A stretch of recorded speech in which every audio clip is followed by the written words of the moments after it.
इसके बाद में ये भी मैं उनसे पूछूंगा। हाँ। ठीक है, उसका भी पूरा कच्चा चिट्ठा आपके सामने रखा। अभी तक आपको पता नहीं था वो? मुझे नहीं मालूम था। अच्छा। मुझे नहीं मालूम था।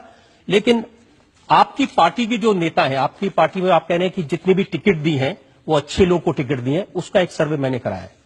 तो जो 70 लोग टिकट दिए हैं उनमें से 8 आदमी ऐसे हैं जो बीजेपी के एस्टेब्लिश नेता थे और 7 ऐसे हैं जो कांग्रेस के नेता थे। बिल्कुल थे। तो अगर बीजेपी और कांग्रेस के लोग इतने खराब हैं तो उनको आपके टिकट या आपकी पार्टी गंगोत्री है इसमें आके सब साफ हो जाते हैं।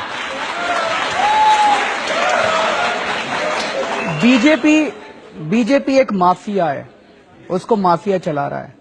कांग्रेस भी एक माफिया है, उसको भी माफिया चला रहा है। लेकिन बीजेपी और कांग्रेस के अंदर चंद लोग ऐसे हैं जो अच्छे लोग हैं, जो वहां पे घुटन महसूस कर रहे थे। ऐसे लोगों का स्वागत है। मैंने तो 2 अक्टूबर को जब हमारी पार्टी बनी थी तब भी मैंने ऐलान करा था कि इस देश के सारे अच्छे लोगों को इकट्ठा होने की जरूरत है। जहां भी कोई काम ऐसे एक दो अच्छे लोगों से मिलवा दूं मैं आपको। सर 1 मिनट आप सुन लीजिए जिनको आपने। मैं 2 मिनट तो मेरे को बात नहीं करने दे रहे। अरे आप ही को तो बात करने दे रहे हो अब तक। बीजेपी और कांग्रेस के अंदर जब भी कोई आदमी आता है, बीजेपी या कांग्रेस या किसी और भी पार्टी का, और हमारी पार्टी में आना की टिकट लेना चाहता है, मैंने जैसे बताया कि हम एक एक आदमी की जांच करा रहे हैं। जब कोई दूसरी पार्टी छोड़ के आता है तो उसकी 3 गुना जांच कराते हैं हम लोग। जिनकी आपने 3 गुना जांच कराई उनकी थोड़ी जांच मैंने भी कराई। हाँ, बता दीजिए। उत्तम नगर विधानसभा से आपने टिकट दी है देशराज राघव को। इनको माना जाता है राशन माफिया।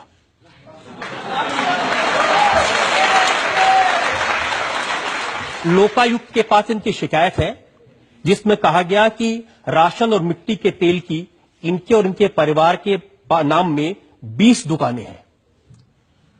मिलावट का सामान बेचते हैं, पत्नी के नाम पे, बहन के नाम पे, परिवार के नाम पे, और ये सारी डिटेल्स आरटीआई से निकाली हैं। आप चाहे तो मैं आपको पूरी डिटेल दिखाऊं। मेरे को सारी पता है सर, मैं अभी बता देता हूं सर। अच्छा, आपको पता है उसके बावजूद आप इनको टिकट दे दी?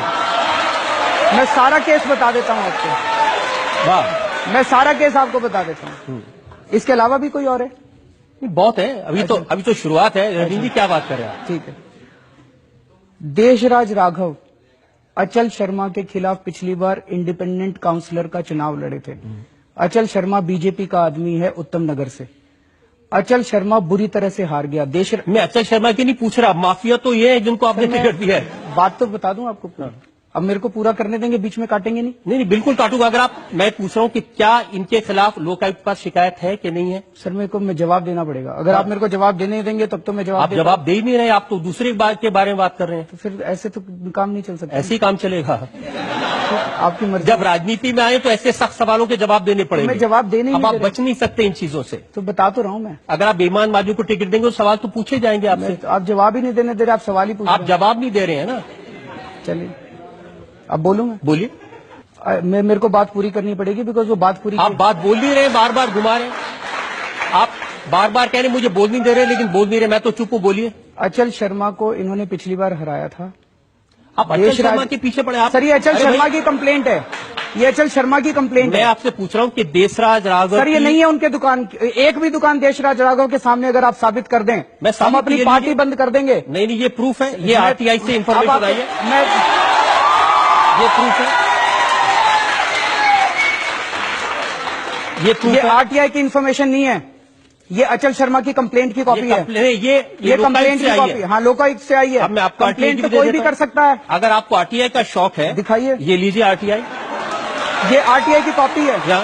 इसके बाद भी एक और आरटीआई हुई थी, इसके बाद एक और आरटीआई आई थी। एक मिनट सुनिए। ये आरटीआई दे दिया, इसके बाद एक और आरटीआई होगी। सुनिए तो सही, आप मेरी बात ही नहीं सुन रहे। ये जो आरटीआई आई थी, एक मिनट, ये देशराज राघव के खिलाफ एक आरटीआई है।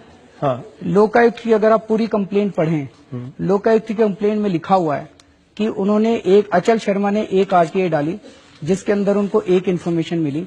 उसके बाद उन्होंने दूसरी आरटीआई डाली जिसमें डिपार्टमेंट ने ये कबूल किया कि हमने जो पिछली आरटीआई का जवाब दिया था वो गलत था और देशराज राघव के नाम पे एक भी दुकान नहीं है। देखिए, आपके समर्थक के बारे में इल्जाम लगे तो आप एक आरटीआई, दूसरी आरटीआई, लोकायुक्त ये सब करने लगते हैं। किसी दूसरे के बारे में इल्जाम लगे, सबूत हो ना हो, आप इल्जाम लगा देते हैं। सर मैं जिस देशराज यादव की एक इंटरेस्टिंग बात बता देता हूं, ये तो छोड़ दीजिए। चलिए, आप कह रहे हैं पहली आरटीआई, दूसरी आरटीआई। इनके पिताजी की डेथ हुए 4.5 साल हो गए। ये मेरे पास बैंक के रिकॉर्ड है। उनकी पेंशन अभी भी उनके नाम में आ रही है। सर इन्होंने देशराज राघव ने बैंक को और डिपार्टमेंट को उसी टाइम लिख दिया था। अगर आप मेरे को बताते, इतने दूध के धुले कि बैंक को कह दिया पिताजी के पेंशन मत देना, मरे हुए 4.5 साल हो गए। कह दिया था सर। क्या बात कर रहे हैं? मैं आपको चिट्ठी की कॉपी दिखा देता हूँ।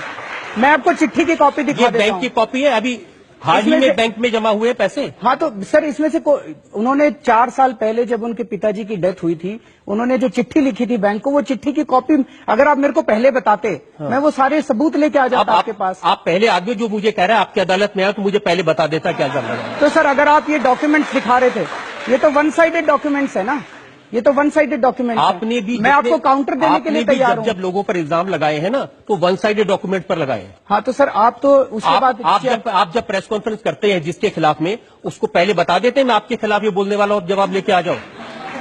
ऐसा तो नहीं हो सकता। नहीं तो ठीक है भाई, अब तो जनता तय करेगी। देखिए मैं आपको बता और दीजिए। एग्जाम्पल बताता हूं।